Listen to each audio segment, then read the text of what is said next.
Hello, this is Nick Roach. We're outside on the veranda.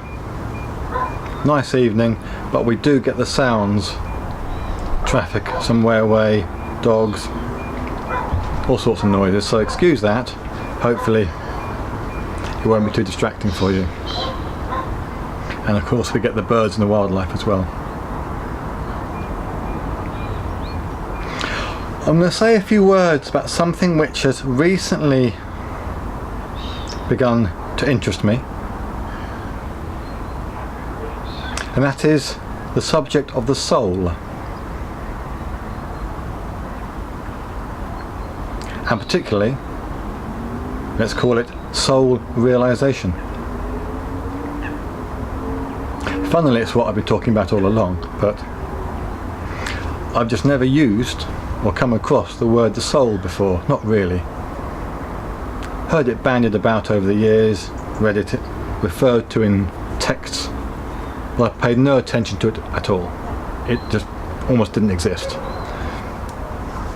Now recently I watched an interview with someone talking about the soul's purpose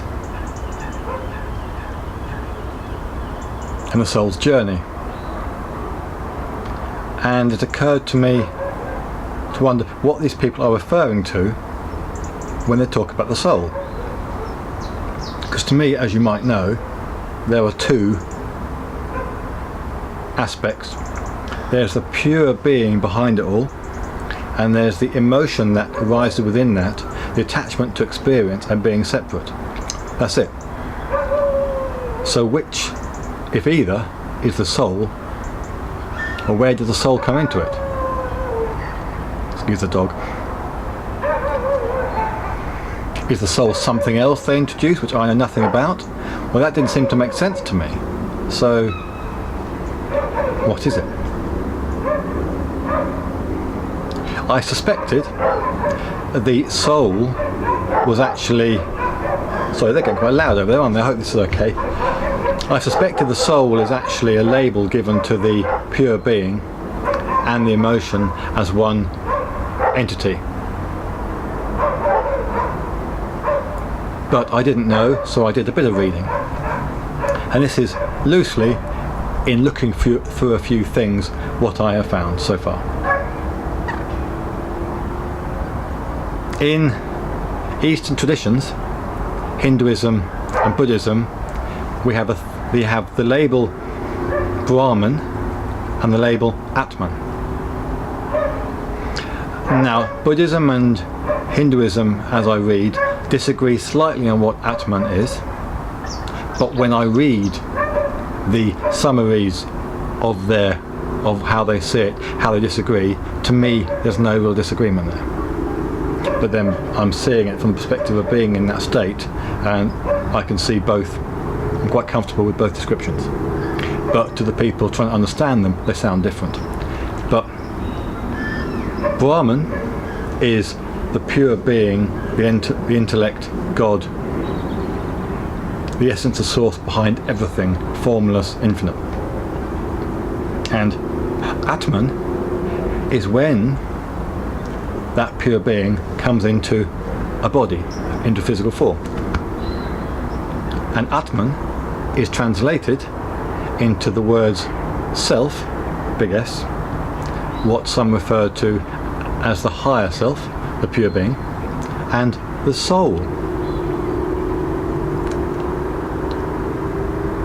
So looking at that, Atman, which is God once it is in a body, is translated into either the self, higher self, and in enlightenment everything becomes self,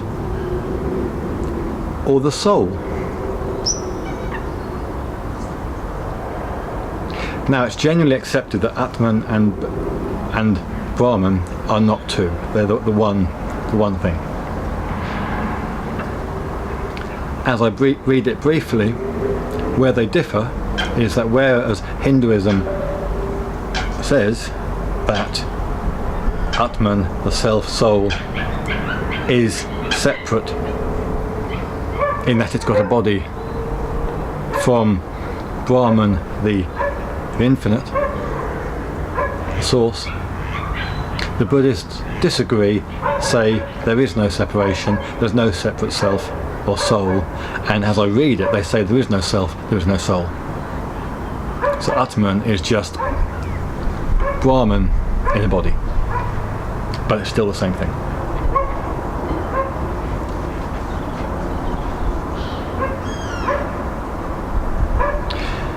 And this of course interested me in many ways.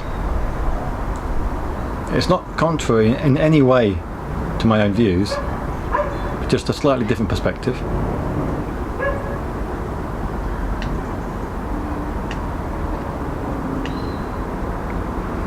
Because if Atman in either way is God, is Brahman when it is in a body, and one becomes self-realization, self-realized, as they say, as I've already quoted, Atman is the self and the soul, so self-realization and soul-realization are one and the same. I'd never heard the word soul-realization. I thought I'd made it up, but I googled it and some people do use it. I don't know for sure they're talking the same thing as this, but they might be.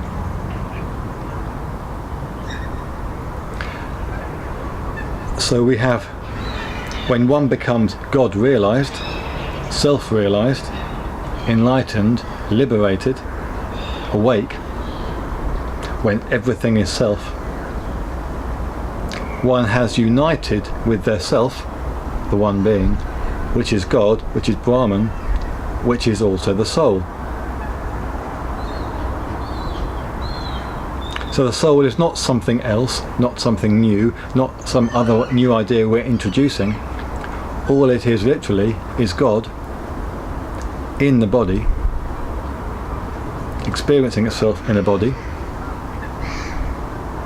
and once it's in the body, rather than calling it God or Brahman, which is the infinite formless, it's no longer formless. Look, so it has a body. So they give it another name, Atman, self or soul. And why would it be self? Because God, in your body, in your eyes, looking out of your eyes there, looks down and has a body. And this is me. So it is an individual in the sense that here everything is separate. In the experience of being it, one looks around and sees everything, everyone as their own reflection, as their own self. Everything is their own self because there is only one. And yet I'm looking out of these eyes. I can't look out of the back of my head. I can't look out of my knee, my elbow. I can't look out of something else. I have to look out of these eyes. I'm limited from how I see, what I see. And I can't transport from here over there just through pure will. I have to get up and walk, or walk around the lake. So I'm limited. In that sense, I am separate. Physically, I have a body. I'm separate. Everything is self, the one self that I've realized I am. But it's still, and I still am. And likewise, if one's going to give this a name to differentiate from the purity, the infinite of God, call it a soul. The soul. The sense of I.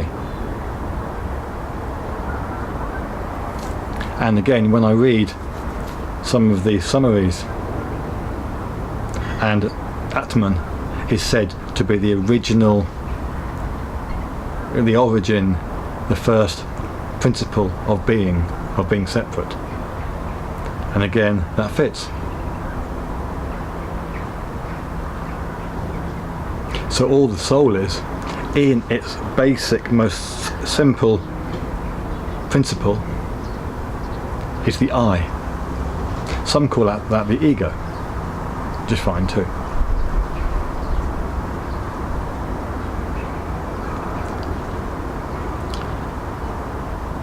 And that is how we have the story of the soul's journey and the soul's purpose, because having come into a body, the soul sees it is now separate and becomes identified with the goings on, looks for this, wants that, worries about this, and after enough time, experience has passed, starts to look within itself again and eventually unites with itself in self-realization, or what I'm calling here soul realization. And once again, what is looking out of one's eyes in its own reflective ability, capacity, is the soul. This actually reminds me of an experience I had a few years ago, where after the centre had disappeared here and the physical environment became my own, well, like a lucid dream, interacting with my own unconscious mind. This is all me. I was interacting with all the objects. The knowledge was, experience was, they were all me. A little while after that, I forget how long, but it's in the book, I had the experience of another entity moving in to this body and occupying Nick's body, and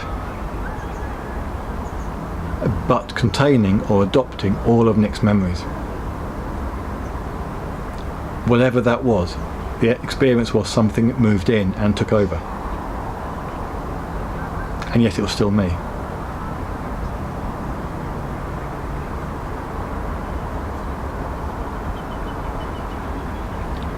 And I don't mind calling that the soul.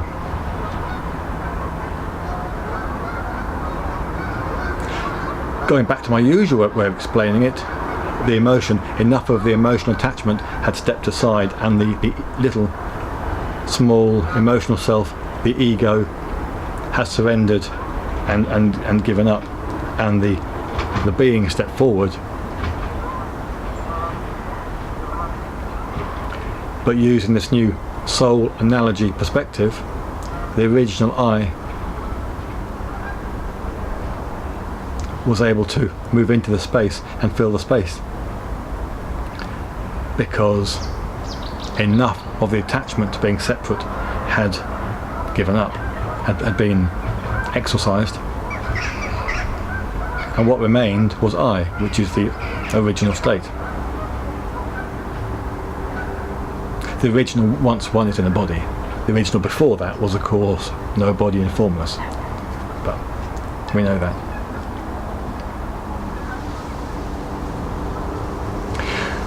So that's it. I might have more to say about this in the future.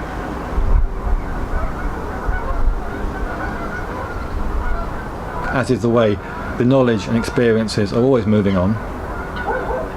And it's fascinating having never paid any attention to this word soul before, and yet seeing it on books and interviews and articles, and suddenly it kept popping up. I had to inquire as to what these people are talking about. And all the soul is ultimately, originally, the pure being with emotional attachment of I. That is the soul. A bit like before a baby is born, but after it's conceived, it's called a zygote when it's originally just conceived. When it's not a fetus, not an embryo, it's called a zygote, which is a fertilised egg. And the soul would probably be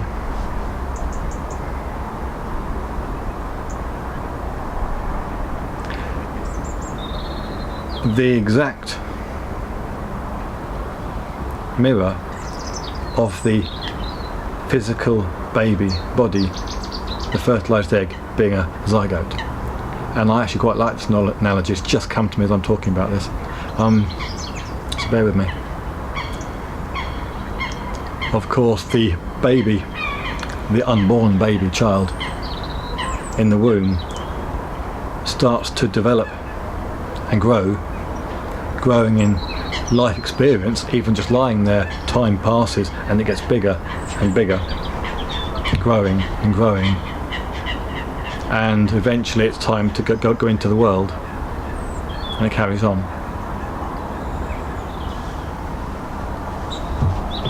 The soul does the same thing. Initially, it hasn't been conceived. It's pure being, God, Brahman, nothing, infinite, formless. And then once it's conceived, once the idea, the impulse is there to create an individual, something which will be aware of itself, once that is conceived, that is the soul. Likewise, the human body, that is the zygote.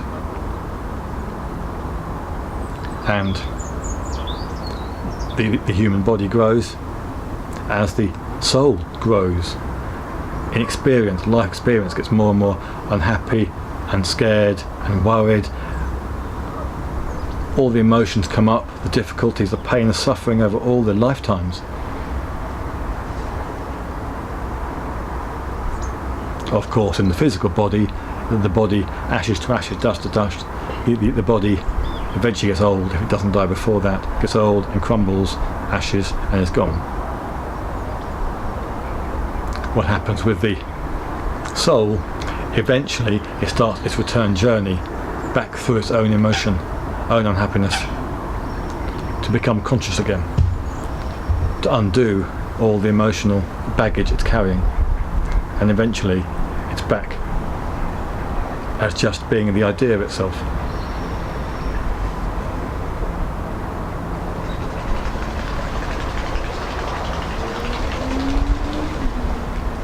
So that's it for now. That's what I have to say. The soul. Thank you.